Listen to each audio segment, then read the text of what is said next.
So there used to be a time where nobody talked about rotating. It was all linear.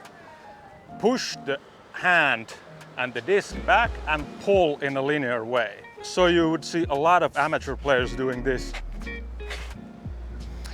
Now we have completed a 180 U-turn. Now it's all about rotation. Everything is just about rotating. Arm is somewhere here and then you rotate like hell. And now we have plenty of demonstrations of how to rotate like hell.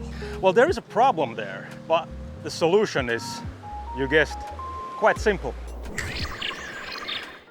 Well, rotation is very important part of the throw. But to rotate properly, you don't want to think about rotating. As I see many players, when they try to rotate their hips and try to create the lag between the hips and the arm, they usually do this. So they rotate their knees and they're lining their shot way to the right for the righty. It looks like this. And then the release is somewhere there.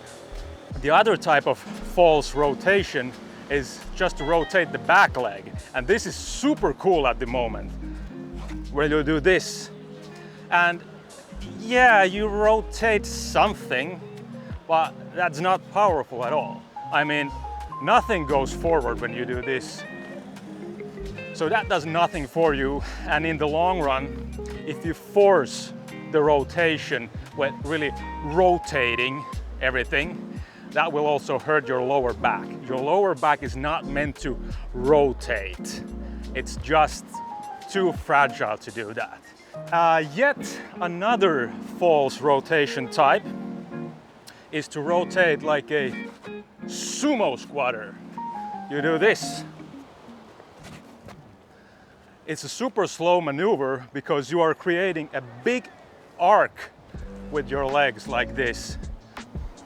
So you're pushing the left side in front of you.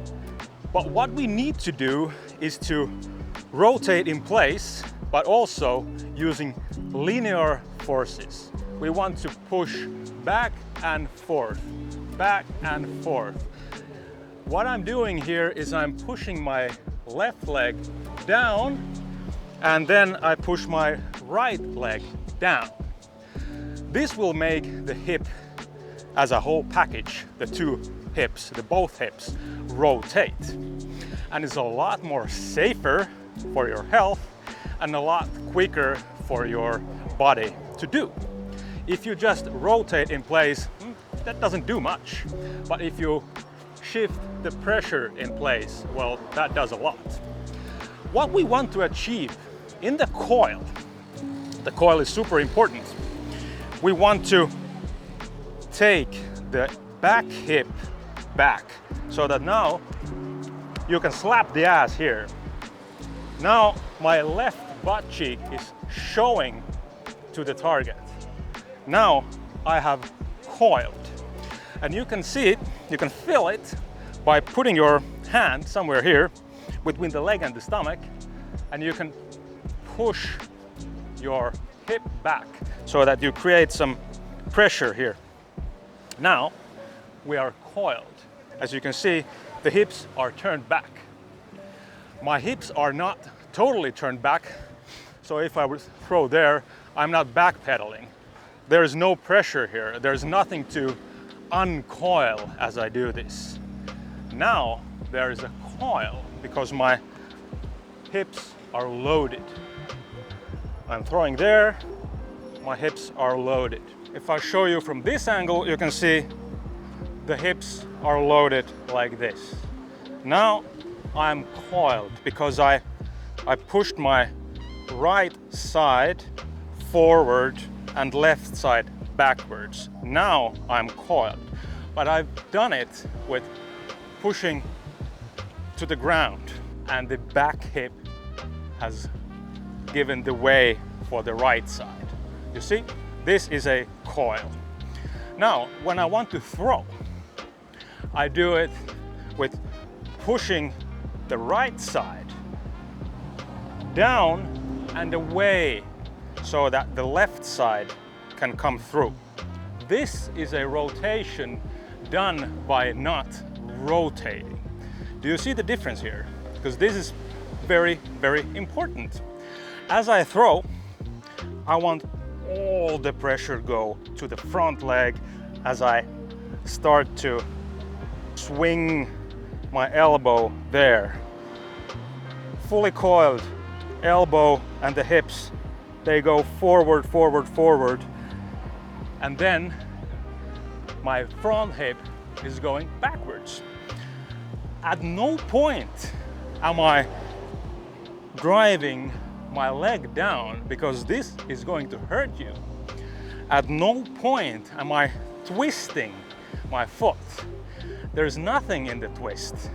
Instead, I'm coiled and I push down, which then makes the hips rotate. And this is how you make the hips rotate in a small space. You are not doing any sumo things, and you are not twisting your leg. And when you incorporate the X step to it, you just want to feel that you are rotating from here to your left side on the hip and still going forward like this. There's no need to run like hell, to turn like hell, because that is not coiling. Even if you slow down to your 50% in the run-up, but you can incorporate the proper coil, you have a lot more power in the throw. This is what I want you to do, and this is what you will want to do in order to get pressure shift from back to front. Please comment, please share, please do anything you want to make this video more popular. If you don't want to, that's okay. I'm not offended. Good luck.